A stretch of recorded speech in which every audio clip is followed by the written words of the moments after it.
I'm Ben Hooper, and this is Weekend Odds and Ends, a special Friday edition of the UPI Odd News Minute for May 29th, 2026. First up, an 11-year-old lesser anteater that escaped from the Taipei Zoo in Taiwan was safely located and returned to the facility 1 week later. The white and tan animal, named Blackie, was found to have escaped from her enclosure on the evening of May 18th, sparking a days-long search of the surrounding area. A zoo employee spotted Blackie crossing a service road and circling the zoo about a week later. The area is not open to the public. The employee followed the anteater, who made her way to the solar energy clock in front of the zoo's tropical rainforest area. Nearby zookeepers were summoned to help corral Blackie, who reportedly put up a fight during the capture and scratched one employee's hand before being secured. The zoo said Blackie did not appear to be injured and was showing signs of good health and high energy. Moving on from eaters of ants to crustaceans that dance, visitors to a Japanese beach are being treated to some live entertainment as fiddler crabs emerge from their burrows and perform their annual dance. The crabs emerge from their burrows underneath the exposed tidal flats around this time every year, and the males perform a dance where they raise and lower their claws in unison. Researchers do not know the exact purpose of the dance, but it is thought to be a means of attracting females or intimidating rivals. The crabs, which measure less than half an inch across their carapace, are expected to appear in larger numbers as summer approaches. Their breeding season lasts from May until August. Meanwhile, in the sports pages, a trio of golf fans paid tribute to their game of choice in Texas by assembling the world's largest golf ball pyramid from 19,019 balls. Michael Fuhr, Debbie Reynolds, and Terry Janik led a team of volunteers in the golf ball pyramid construction at Benbrook Lake as part of the 2025 Benbrook Heritage Fest in September. The finished structure was comprised of 19,019 balls,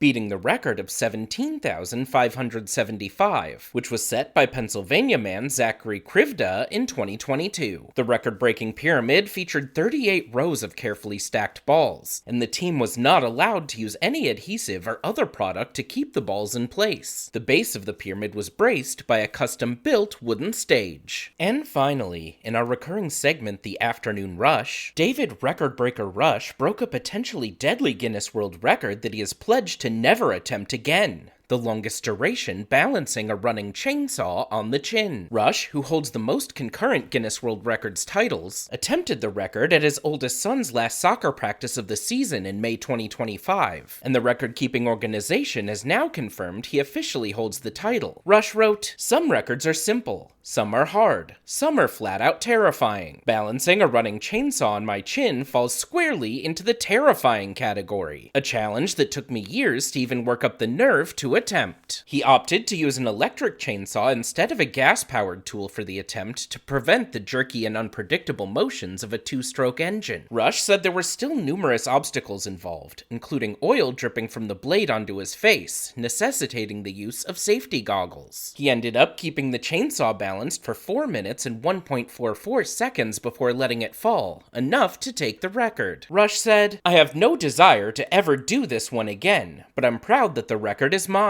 It was a powerful reminder that while we can push ourselves to extraordinary lengths, we must also respect the lines between determination and sheer recklessness." For these stories and more national, international, sports, entertainment, science, and odd news from United Press International, visit UPI.com. Follow the UPI Odd News Minute on YouTube and TikTok. How much money would it take for you to try to balance a running chainsaw on your face? Let us know in the comments.